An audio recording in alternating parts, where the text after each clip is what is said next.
Lunch Atop a Skyscraper is a famous black and white movie taken in 1932 by Charles C. Ebbets. The movie depicts 11 construction workers sitting on a steel beam, having lunch during the construction of the Rockefeller Center in New York City. The movie has become an iconic representation of the American Depression era and the construction of skyscrapers during the early 20th century. The movie also captures the bravery and perseverance of the workers who built these towering structures.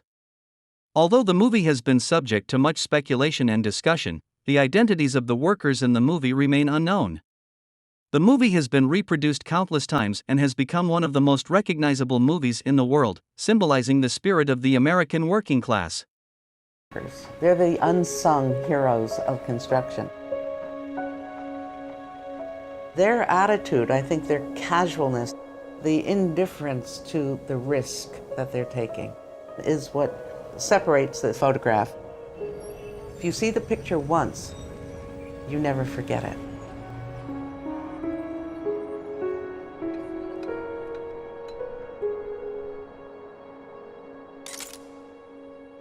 This photograph, which is known around the world, shows 11 men sitting on a beam about 800 feet above the city of New York. You can see Central Park in the background, see buildings below, and they're casually sitting there, one right next to the other, eating their lunch. And they're all construction workers, and they came from all over the world. There are Irishmen, there are Mohawk Indians.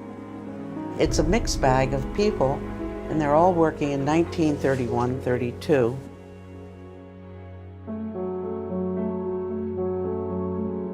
The image first appeared in the New York Herald Tribune on October 2nd, 1932. The Herald Tribune was a major New York publication, and I think that generated an enormous amount of excitement about what was going on.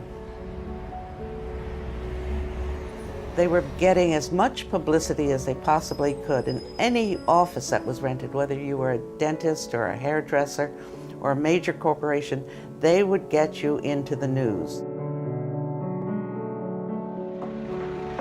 Rockefeller put 250,000 people to work in the middle of the Depression. There were truckers, there were people in quarries, people making windows, different kinds of people, but it really made a serious effect on the economy.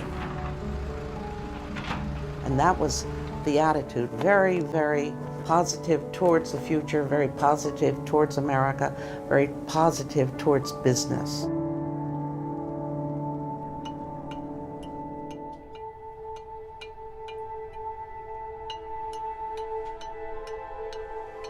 The funniest part about the photographs were they were done for publicity. So you'll have stunts, like this fellow Joseph McCloskey holding a flag up that seems to be attached to the top of the Empire State Building. The other pictures also show men riding the final block of stone up, going to celebrate putting the last stone in place. We do have a photograph taken the same day, and what I call the hats off picture shows them looking at the camera and saying, "Look at us." They're so proud of themselves. You know, there's a real sense of pride and accomplishment. And I think that's also what all the pictures show, the pride the guys had in their work. There are a couple of photographers who were present that day. William Leftwich, Charles Ebbets, and Thomas Kelly, who had to have a death wish. And they would have on their back a leather container that contained the glass plates, and they would actually switch them out. I think that they like to show off next to the construction workers. Well, you guys walk these beams, but so can we. We take risks too.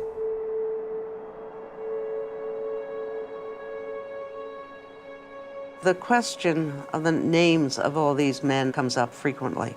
Who are these men? Because on the back of the photograph, they're not identified. We have people who have claimed that they're their uncle or their relative, but most of them are either good guesses or plain guesses. I think it's kind of sad that they're not recognized because everybody else gets a credit, and yet the people who actually have built the building are forgotten.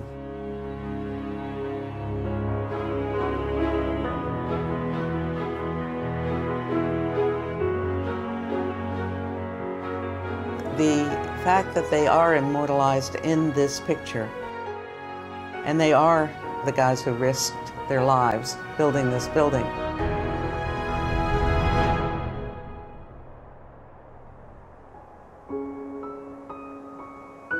And I think that's what's important about the picture, is that it places them in history as being important in the development of New York City and Rockefeller Center, and gives a great deal of credit to a group that basically goes uncredited.